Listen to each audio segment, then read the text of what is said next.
জুমার নামাজ ও মধ্যাহ্ন বিরতি শেষে কিছুক্ষণের মধ্যে আবারও শুরু হবে জাকসু নির্বাচনের ভোট গণনা। এখন পর্যন্ত 17টি হল সংসদের ভোট গণনা শেষ হয়েছে, বাকি আছে 4টি। এগুলো শেষ হবার পর কেন্দ্রীয় সংসদের ভোট গণনা শুরু হবে। চূড়ান্ত ফলাফল ঘোষণা হতে হতে রাত হয়ে যাবে। যে জায়গাটিতে ভোট গণনা চলছে সেখানে মানুষজন এখন আসতে শুরু করেছে, অর্থাৎ যে নির্ধারণ করা হয়েছিল যে সময়টি, অর্থাৎ যে সময়টিতে তারা 1 ঘন্টার কথা বলেছিল তার চেয়ে কিছুটা বেশি সময় তারা নিয়েছেন এবং ইতিমধ্যে শিক্ষকদের এবং নির্বাচন সংশ্লিষ্ট যারা আছেন, নির্বাচন কমিশন সংশ্লিষ্ট যারা রয়েছেন, কিছুক্ষণের মধ্যে তারা আবারও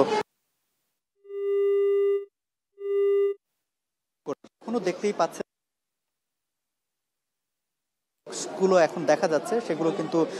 এখন পর্যন্ত গণনা করা সম্ভব হয়নি, সেগুলো ধরাই হয়নি। আর সেখানে আমরা দেখতেও পাচ্ছি যে হল সংসদ নির্বাচনের যে ভোটগুলো সেগুলো কিন্তু 4টি হলের এখনও এখানে বিদ্যমান আছে এবং সেগুলো প্রথম দফায় তারা প্রথম দিকে এখানে পরবর্তীতে এই হল সংসদের পর তারা কেন্দ্রীয় শিক্ষার্থী সংসদ নির্বাচনের যে প্রার্থী যারা রয়েছেন তাদের ভোটগুলো কিন্তু গণনা করবেন এবং সেটি যদি দেখি যে 5টার পর যদি শুরু হয় তাহলে আসলে এই যে চূড়ান্তভাবে ফলাফল প্রকাশ রাত হয়ে যাবে। আর এই যে দেরি করার যে বিষয়টা সেটা কিন্তু খুব সঙ্গত কারণেই হয়েছে, কারণ তারা যে ওএমআর সৃষ্টি করেছে, তারা বলেছেন যে নির্বাচনের চূড়ান্ত ফলাফলটা হতে হতে এবং শিক্ষার্থী এবং যারা প্রার্থীরা রয়েছেন অর্থাৎ ভোটার এবং প্রার্থীরা তারা সবাই অনাস্থা জ্ঞাপন করাতেই এখানে কিন্তু ম্যানুয়াল পদ্ধতিতে এই নির্বাচনের ভোট গণনা কার্যক্রম তারা শুরু করেছিলেন গতকাল রাতে এবং সেটিও শুরু হতে হতে অর্থাৎ 5টায় যেহেতু ভোট প্রদান করার টাইম যেটি সমাপ্ত হয় সেটার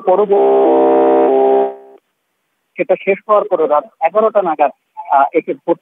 গণনার কার্যক্রম শুরু করতে 11টা প্রায় মতো বেজে যায় এবং সে কারণে আমরা দেখেছি যে সারা রাত ধরে নির্বাচনের এই যে ভোট গণনার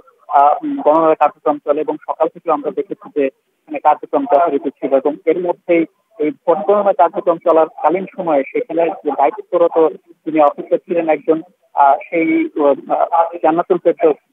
উনি কিন্তু এখানে আসার পরপরই তিনি অসুস্থ হয়েছিলেন।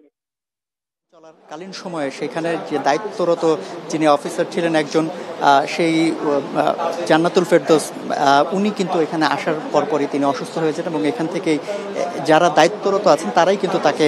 হাসপাতালে পাঠিয়ে দেন এবং এই যে সামগ্রিক ঘটনা বলি এর কারণেও কিন্তু কিছুটা দেরি হয়েছে। এখন আসলে আমরা সবাই অপেক্ষা করছি যে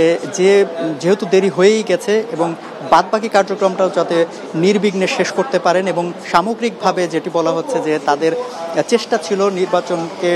একদম সুষ্ঠুভাবে এবং নিরপেক্ষভাবে স্বচ্ছতার ভিত্তিতে করা, সেটি যেহেতু সম্ভবপর হয়েছে ঠিক একইভাবে তারা চাইছেন যে বাকি সময়টুকু যেটুকু লাগবে এবং গণনার যে কার্যক্রম সেটিও স্বচ্ছতার শেষ করে চূড়ান্ত ফলাফল তারা দিয়ে দেবেন।